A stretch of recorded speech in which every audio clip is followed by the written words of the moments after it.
someone falls onto you, you got a real problem too. Yeah, so the year we were up there in 2000, the year before, the fall before, there was a British guy, I can't remember his name, but he got caught up in the ropes, descending from the summit down the Hillary Step and got caught.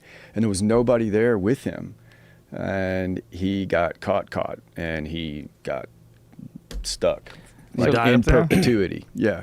So we thought that for sure the first people that were going up in 01 that were like a few weeks before us had to cut him free, because we were speculating, like, if we're the first group that gets up there, we're gonna have to scoot around this fella, Whoa! So he's just stuck on this line. Well, yeah, but he wasn't there when we got up there. Yeah. He wasn't. Somebody already cut him free. Yeah. Now, what do they do? Push him off the side? Well, here's something for Jamie. So there's 248 bodies on Everest. Yeah. Right now, still there. And these climbers, I didn't go up. I was at base camp.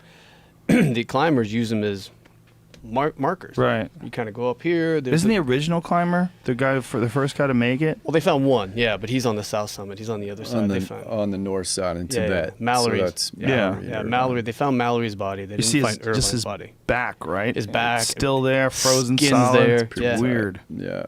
It's like ivory skin. Yeah. Still flesh. Like, still flesh there. But the crows, it's cryogenically frozen. The crows pick at him and they eat him. There's crows at that altitude. Yeah. They pick at him? Yeah. This guy? Yeah, that's Mallory. Jesus, look at that. That's so weird. But that dude's a bad dude, man. That is a very bad man right there, because they went out with some hobnail boots and some marginal equipment, and everybody was telling them that they were going to be dead for sure, and they said, we're going to charge ahead, and they did. I mean, this was way back, man. This was in the 20s, right? So, well, and there's the controversy that look at that boot. The controversy is that they summited first, but they can't prove it. So that's a big controversy. They thought Irvine and Mallory summited, and then they fell on their way down. So crows pick at him? Oh, yeah. But obviously he's still there. Yeah, I mean, I don't think they get at him as much, but there's things, there's a lot of stuff there. I ain't gonna lie to you. There's a lot happening there. Look at that. That's sitting on the mountain. You have to walk past that. Yeah, that's intense. I didn't see that guy, but you've never seen that guy? I didn't see that guy. How many of the 200 and plus bodies have you seen? Well, up there? the conditions change so dramatically over each season, depending on snowfall. So, whoa, look at that dude. Jesus, there's some creepy things up there. But, zoom in on that dude's face. I mean, he looks happy. I made it. I don't think he. And nice jacket. That's pretty fresh. That's a nice looking down suit. Yeah. That's what I'm saying. Like, how many people die a year? Well, I think the average is, nowadays is usually, I think, somewhere under 10, but, between 6 and 10 every season. How many people attempt it?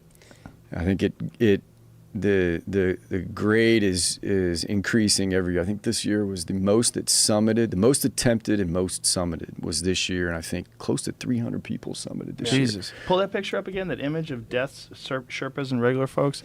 So a lot of the Sherpas died too, huh? Yeah, well, I mean, there they go. They're higher in concentration. They do the majority of the work. And fuck, man. Well, and that's one of the reasons why we went out there. We saved more Sherpas, and we pulled a lot of Sherpas off, because more often than not, they don't have helicopters and they don't have helicopter insurance. And so we would go and I would pay for it. They would go, there's a Sherpa who's really sick and he's going to die. And then Jeff and I would just decide to pull him off.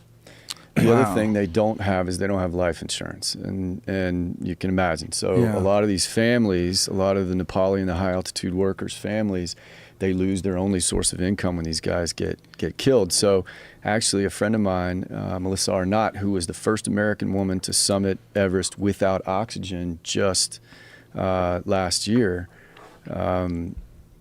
she started a fund called the Juniper Fund, and it actually compensates the families when their loved ones are killed on the mountain. Oh, that's nice. And it's good. It keeps them straight. Because they don't have a choice. This is high altitude. You This live is in all that I got. area, you're going to be a Sherpa or a porter. Yeah. And the highest level you can be is you're a Sherpa. You're a guide. Wow.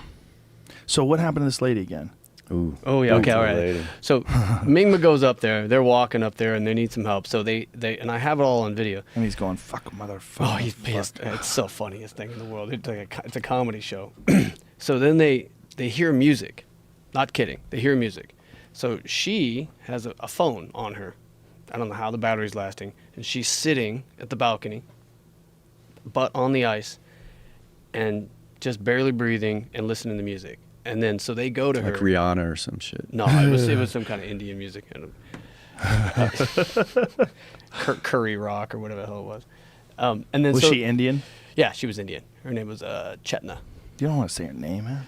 Well, no, she's You're going to disparage her. No. She's alive. She's good. She's alive. She's stoked. She Sure. sent me a Christmas card. Okay. Yeah, no. Well, that's nice. Yeah, very cool. Okay. Christmas card with her kid. So what happened? So then they get to her, and then they start calling her Mama. They're like, Mama, you need to wake up. You need to wake up. We got to go. And she's like, no. It's all on video. Like, leave me alone. Leave me alone. I don't want to do it. I don't want to do it. I don't want to do it.